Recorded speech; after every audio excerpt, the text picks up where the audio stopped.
What up and welcome. This is the golden era, and we got a first timer here, first time guest that we've had on the show. We're bringing in one and only Cam Recenie from The Athletic. Incredible work over on The Athletic with draft guides, Draft Confidential, the primary insider for The Athletic. Cam, I'm a huge fan of your work, man, and I appreciate you joining the show here. Yeah, glad to be here. We're gonna have some fun here today. Talk my favorite thing in the world, and that's NBA drafts. Let's do it. Yeah, you've been, I mean, on this class for obviously a handful of seasons, and this class has taken a number of different turns along the way with Javon Boston last season trying to force his way to a Clippers team that ends up in the 20s with their pick. So shifting it now, we finally got with this class the conundrum of Jalen Justice and the Los Angeles Clippers, who are sitting at number 6. I mean, in your opinion, is do the Clippers one, do they need to move up to get him at somewhere in the top? I would think probably top 4. I don't think you have to get to number 2, and feel free if you feel otherwise. But one, do the Clippers have to make that move? And two, is Javon Boston the type of prospect that's worth it when you look at this class being a top 5 class?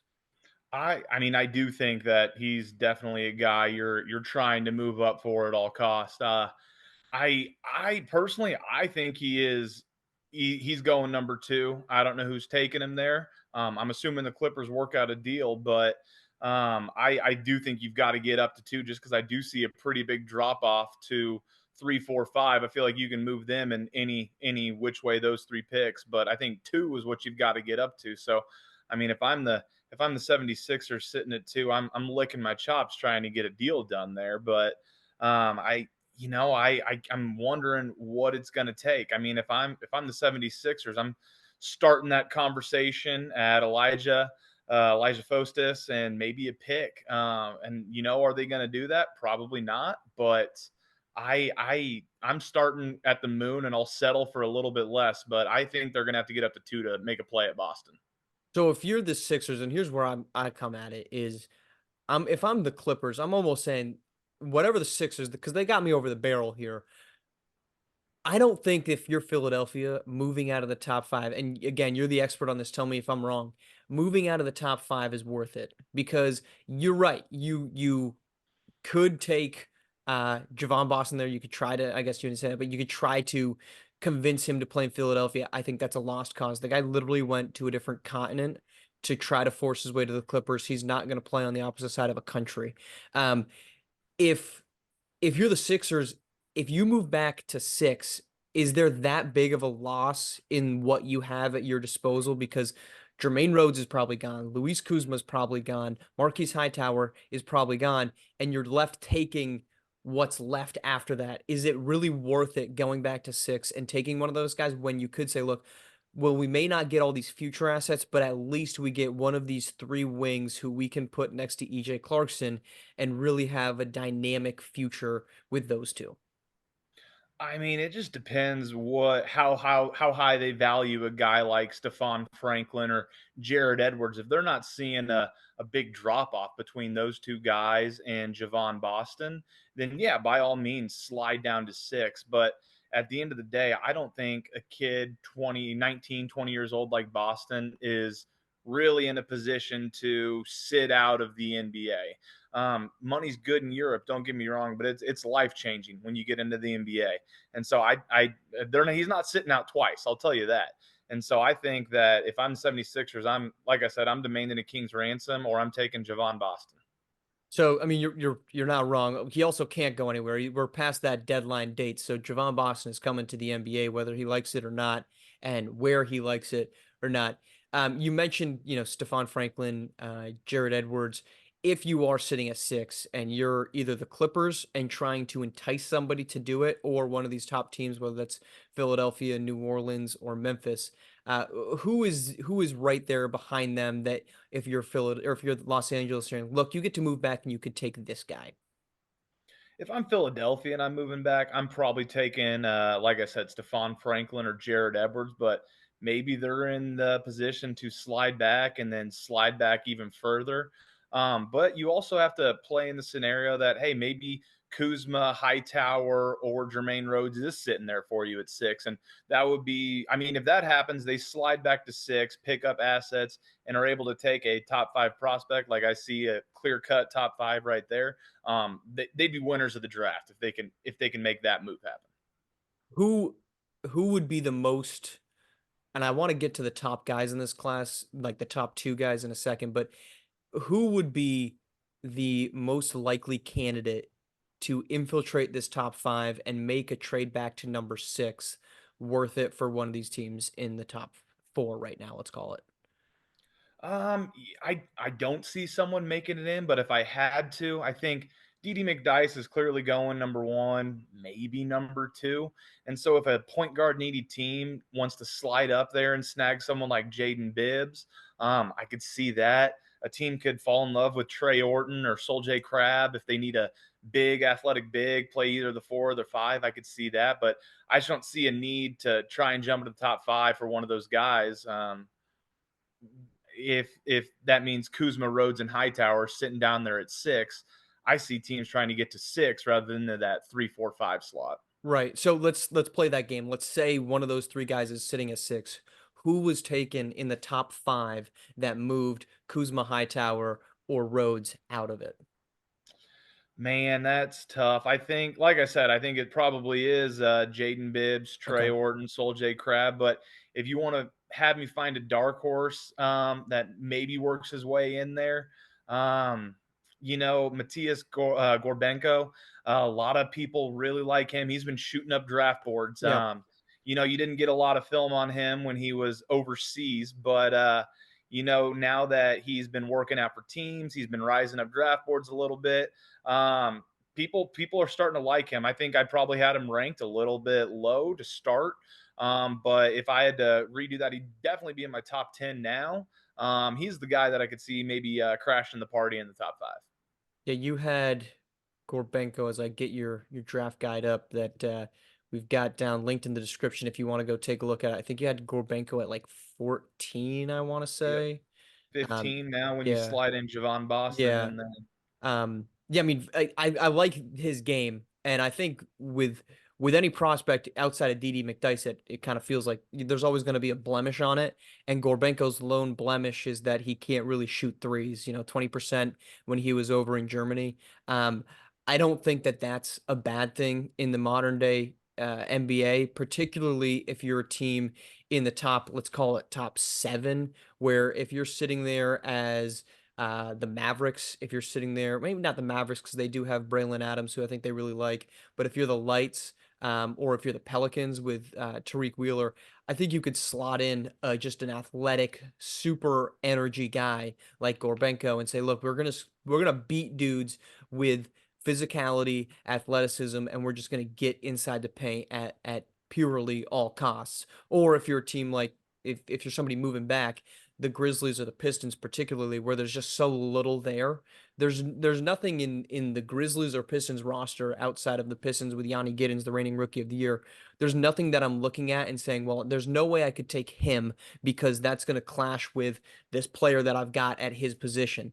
Like that is an open book, and a guy like Gorbenko, who from everything I've seen, I think his upside is really good.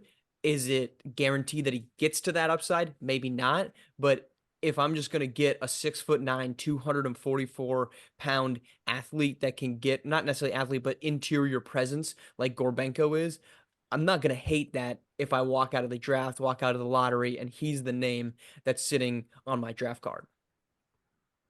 Yeah, I couldn't agree more. I just like you were saying, Grizzlies, Pistons, they need a lot of help. And I personally, if it's me at 4 and 5, I'm probably not the guy to do that. Now, if you're the Grizzlies, though, and like you said, you think Javon Boston might slide to about 4. If I'm the Grizzlies, I'm trying to make that swap with the Clippers right there to slide back to 6 and walk away with Garbenko and Hmm. maybe another pick in a future draft or something like that. But I do think it's a pretty clear cut top 5, and that's why I wouldn't be moving out of it unless I'm getting something real nice or if I've got a big belief in Garbenko out there. Yeah, the only other teams I would say is like the Hawks or the Knicks, who for either they Yeah. played too good early on, or the Knicks with their 10-game winning streak knocked themselves out of that top 7, 8 range. Let's go to the top where, I mean, it feels like a foregone conclusion that D.D. McDyess is going to Houston. I don't think there's any reason why he wouldn't. But with McDyess and Boston, who both have all NBA upsides on your draft guide, is there is there a very obvious line between those two, or do you think there's any way that Javon Boston, the Rockets decide, you know what, screw this, we're gonna take him number 1 and see what happens? Yeah, I to me, I think there's a very clear-cut line, and maybe I'm putting a little too much stock into the college game here, but I mean, we watched Javon and USC number 1 overall seed when he was in college get knocked out by Davidson in the round of 32. Um, Javon Boston had help. He had other guys on the roster that were good players. Devontae Zimmerman next year probably coming out, probably a future lottery pick. They're a nice stretch five. And we watched D.D. McDyess go toe to toe with a pretty dang good USC team the next year and lose in the title game. And can we name a single player on Illinois not named D.D. McDyess? And I don't think we can. Javon Boston had the help, knocked out in the round of 32. D.D. McDyess carried that team. And I think he can absolutely do that in the NBA. You know, he's a guy we've been hyping up since he's been 15 years old, since he was on that Slam magazine cover. He's got it all, man. He didn't get dubbed the perfect point guard for not being a Sure. pretty dang close to perfect point guard. So let's go to the next 3 if there's the clear line between Kuzma, Rhodes, and Hightower, all of them with that all-star upside. Is there a guy among them that you say, "I think it's him who's the" I know and you have them in that order, Kuzma, Rhodes, Hightower, but is there a guy between those 3 that is better than the others that you say, "If I'm sitting at 3, let's forget about who's picking and where, it's just I'm at number 3, I'm taking this guy because I think he's the best," or is it more of eye of the beholder versus what you've got on your roster already? Yeah, I think they're all pretty similar players. I think any one of those three could be that number three pick, just depending on what you're looking for. Me personally, I'd be taking Hightower at 3. I like his upside. I think he could be an All NBA player. Kuzma's got the versatility that the other two don't necessarily have. He can play the 3, he could play the 4, maybe even a small ball 5.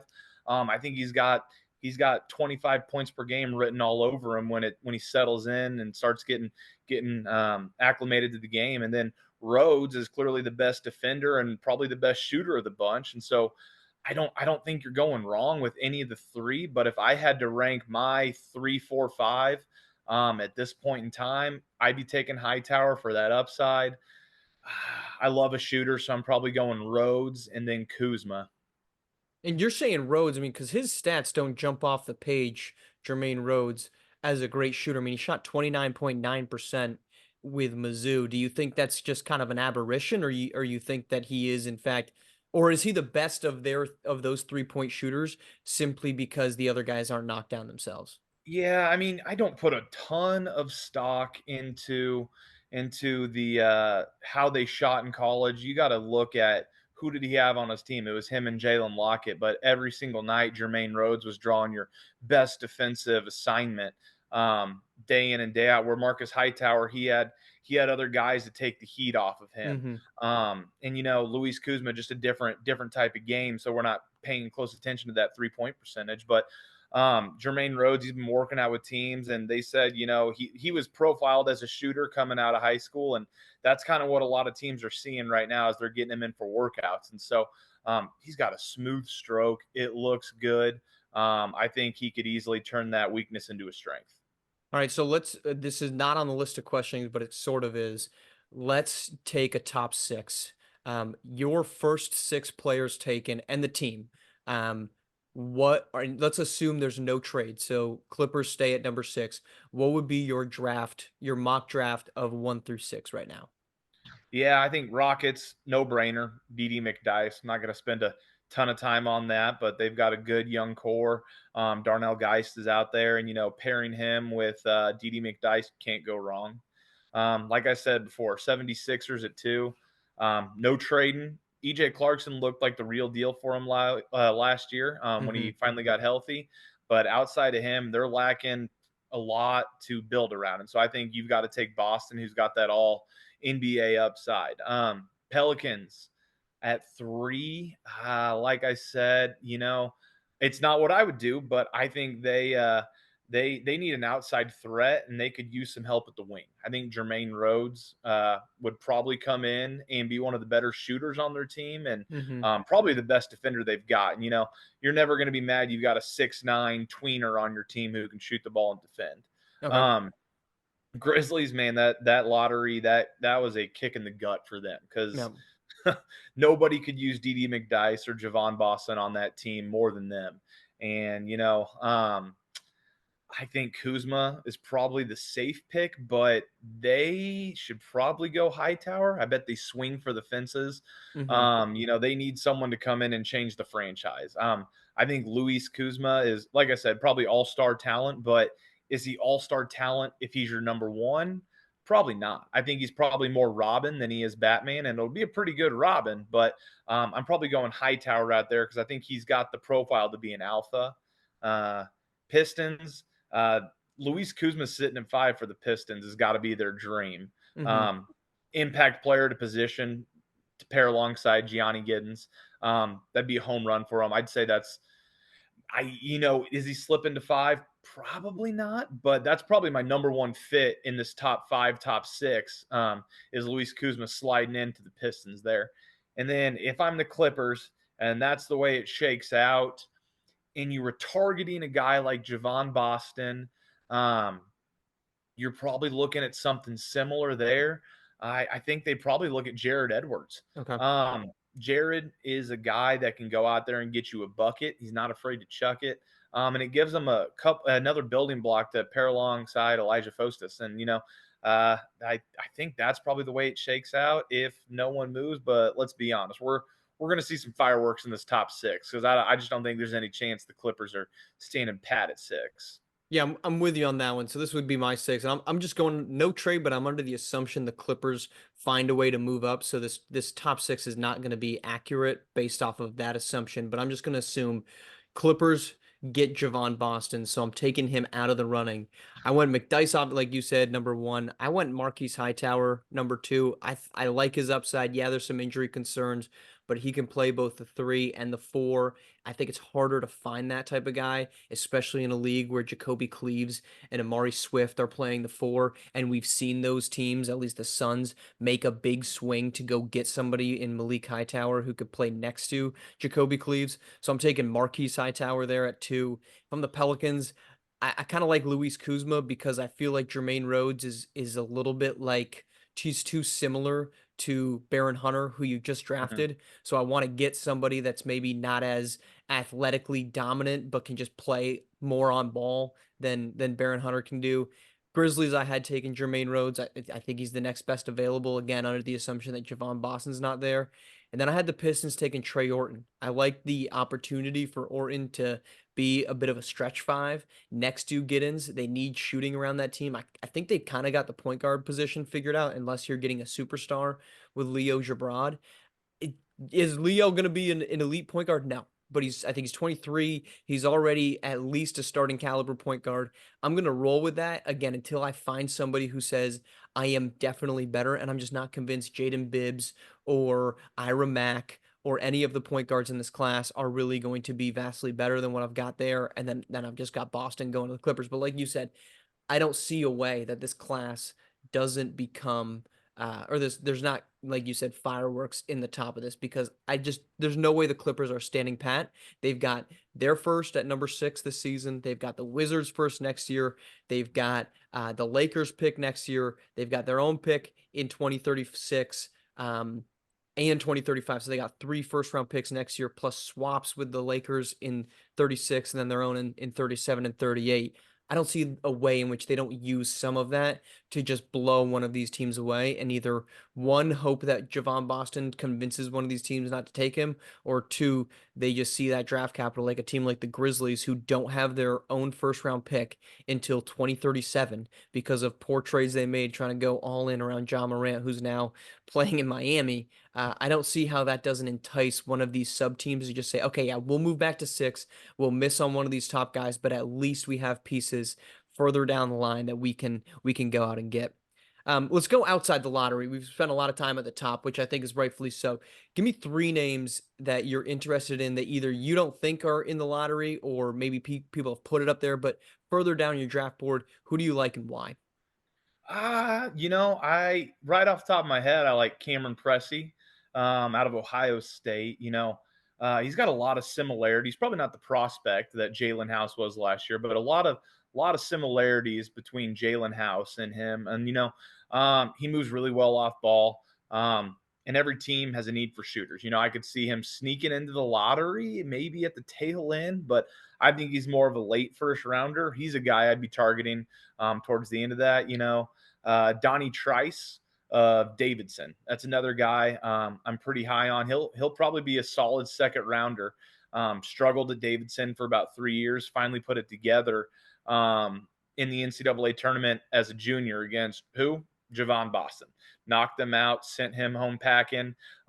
Built on that success his senior year, and I think any team would be really fortunate to scoop him up in the second round. And he gives you a reliable guy, older than most prospects you like to see, but that comes with a level of maturity and someone who could probably slot in right away for you.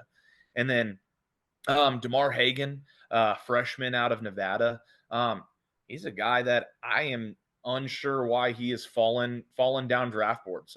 He spent all season looking like a surefire lottery pick. Yeah, he had a bad 5-6 game stretch. Defense very subpar. But why are we letting a 5 to 6 game sample size dictate, what we think this kid's going to do 4 years from now? We're making these judgments on an 18-year-old kid when we're first contract's not up till 22.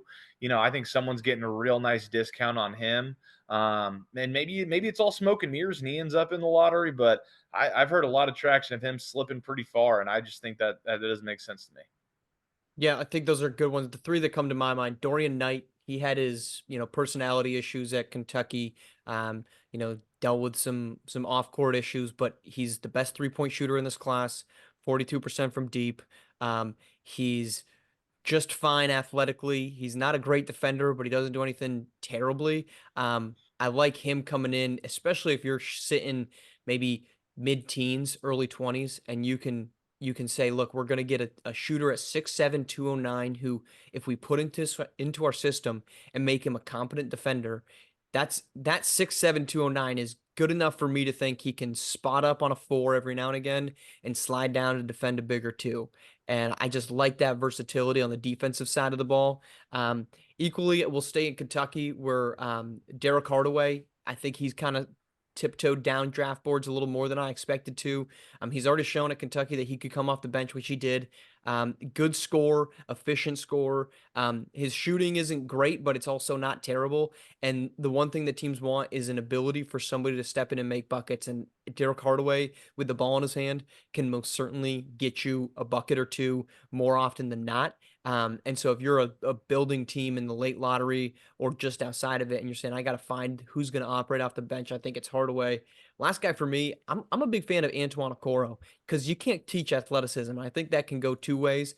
With the wrong guy, it ends up as the worst case scenario, but with the best of situations, and I'm not saying Antoine Okoro is him, but you look at Giannis Antetokounmpo, just pure athleticism that allows you to dominate. 6'7", 226 with Okoro, who's a smart basketball player, get downhill. I think in the right system, Okoro could be a really nice fit for the right team. Again, I'm not expecting any of those three guys to become an all-star because that's just not what picks outside of the lottery end up coming. But I think any three of those guys, I would be pretty happy walking away from the draft with. Um, Oh yeah, all let, let, top tier guys there. I like all those guys you mentioned. let's go potential deals. Okay. Off and on reporting teams are trying to move up, and we're not talking the Clippers trying to move up. So these are some of the things that I've heard, and feel free if there's something else that you've heard that is worthwhile bringing up, and just your thoughts on it. But one of the first things is Dallas, and they've got number 7. They are unlucky enough. They need some pieces. They have a decent piece with Mason Holt. They've got a decent piece with Carlo Urqueg, but they need more, obviously, to start building this thing up. They sit at number 7, and they're interested in trading back. I think primarily because that 2036 first is now owed to Golden State unprotected because of it not being exercised here in this class. They get the number 7 with top 10 protections, unprotected in 36 to Golden State. Do you think they should move back, and who, if anybody, are you trying to move up to get?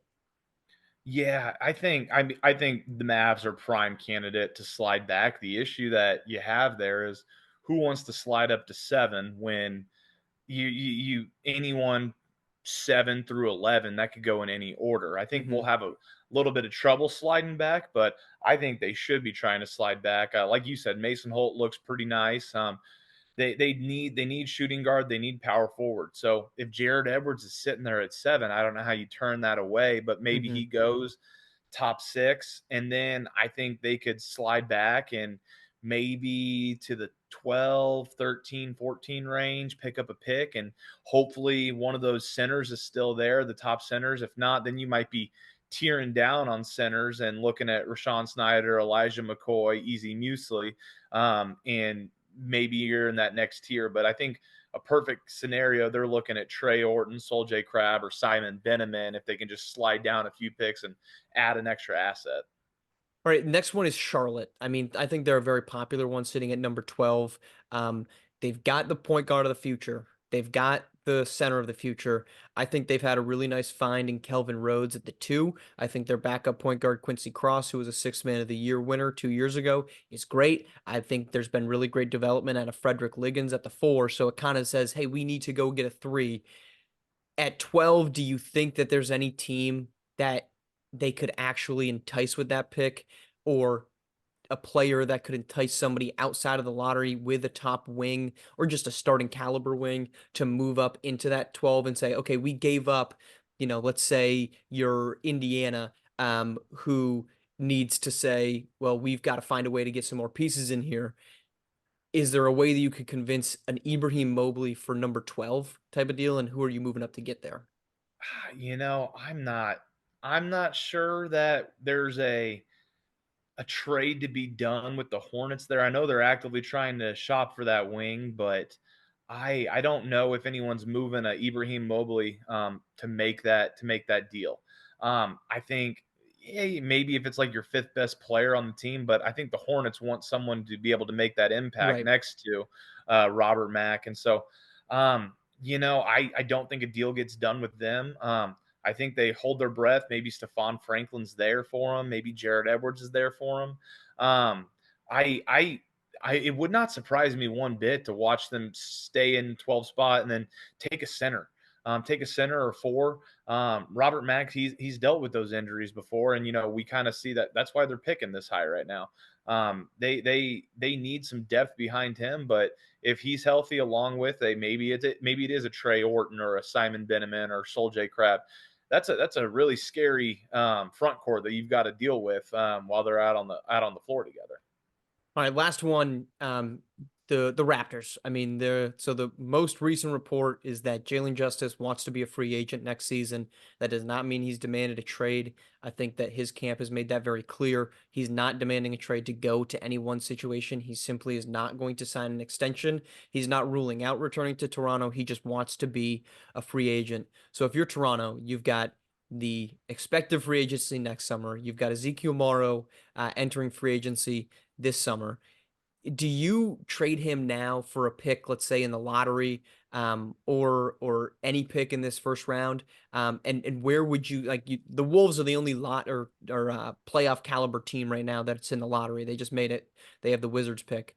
Um, is there a team that you're moving up to and you're saying, hey, I can get Jalen Justice for number 6 overall if you're the Clippers. Let's just pretend. Um, are you doing that if you're Toronto right now, or if you're missing out on the top 5? Are you just kind of saying we'll pack our bags and figure out what's next later? Yeah, I mean, I'm definitely on the phone with organizations trying to find a deal, knowing that that's the case. I think there's some talks that you might be able to get a discount on him, but if we're going to watch the Clippers move all these picks to move up for Javon Boston, why not just do the exact same thing for an established player like Jalen Justice? Yeah, I get you got to pay him, but he's the best player in the league right now, in my opinion. Yeah. Um, I don't think that teams should be getting a discount on Jalen Justice. Maybe I if I'm the Raptors, I'm starting with any team with multiple first round picks in this draft. So I'm looking at the Hawks. I'm looking at maybe even the Pistons right there at 5. They've got 5 and 15. Is that too much to give up for a guy like Jalen Justice? Absolutely not.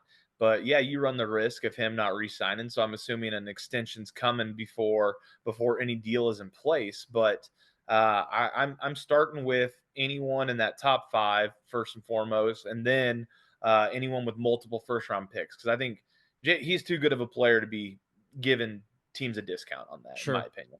Yeah, I think the Kareem Robinson deal, I think, is hanging heavy over this one. So if you go back to that Kareem Robinson deal, which was in 2030, the Celtics gave up the number 2 pick, which Chicago used to take Dakota Motley, the Knicks first in 2031, which ended up going 19, the Jazz's first in 2032, which ended up at 22, and then the Clippers first in 2033, which ended up at number 5, which the Bulls used to take Cavante Kennard. That's the danger with Jalen Justice, is he is saying, I'm not going to re-sign. You can trade me anywhere, and that team knows it's not a guarantee that I'm coming back to town. I think it's going to be very difficult for anybody in the league to convince themselves to give up more than, I'd say, 2 first round picks, because what's if you're Boston, they are still reeling from that decision because they have not been able to find another piece next to Amari Swift and Xavier Carter that equals what Kareem Robinson first gave up, but you also gave up one All NBA guy and then one potential future All Star in Cavante Kennard. Or if you're sitting at number 5, you had Damian Pack, who the Heat took there. To me, that's a huge price to pay to get Jalen Justice for one season. I think you have to be in an environment that's comfortable with that. And maybe you're trading expiring for expiring, because the worst case scenario is you end up with the same type of contractual obligation that you already are in. And this one, if Jalen Justice bolts, at least you end up with a clearer cap sheet that you can go out and add somebody with. We got 4 minutes with you, Cam. Real quick, what is in the mocks that you've seen? Is there anything that's surprising? Any names that kind of stand out to you that maybe are going higher or lower than you would have positioned them? Yeah, there's a few guys. Tahir Godby, he's probably shooting up draft boards, but I'm not entirely sure why. He's a great defender, don't get me wrong, but I worry about his scoring ability. Banjoko Soluday, I've got him at 19. He's athletic as heck, man. I'll tell you what. And some mocks have him going top 10. I just think he's too raw to be taken. He's too raw to be taking a project that high. Um, Orton and Crab, they're both similar players, and they're both kind of sliding down draft boards a little bit. Um, I don't necessarily agree with that. I've got them slipping in my own mocks, but not as far as what I've seen. But I guess we're in a guard driven league right now, and they both play down low, so that'll tank their draft stock a little bit. But I still have them both as top 10 players. And I don't think that's a knock on their talent or anything. But they will probably most likely slide because of that. And we've already talked about Gorbinko. He's definitely been a riser. I haven't put out my latest mock or anything since that news has been coming up, but he's definitely he's sitting a lot higher than the first time I went through it. All right, Cam, look, I appreciate you joining us on this. Went longer than I thought we would, but I got no complaints with that at all. We'll look out. We'll make sure everyone's seeing the draft guide, the draft confidentials for each of the 3 position groups that I know you're posting here in the next couple of days. So appreciate you joining. We're gonna actually come back with you live for the NBA draft itself, which I'm ecstatic for, and all the drama that comes with it. So thanks again for coming in, and we'll talk to you soon. Yep, absolutely. Appreciate it.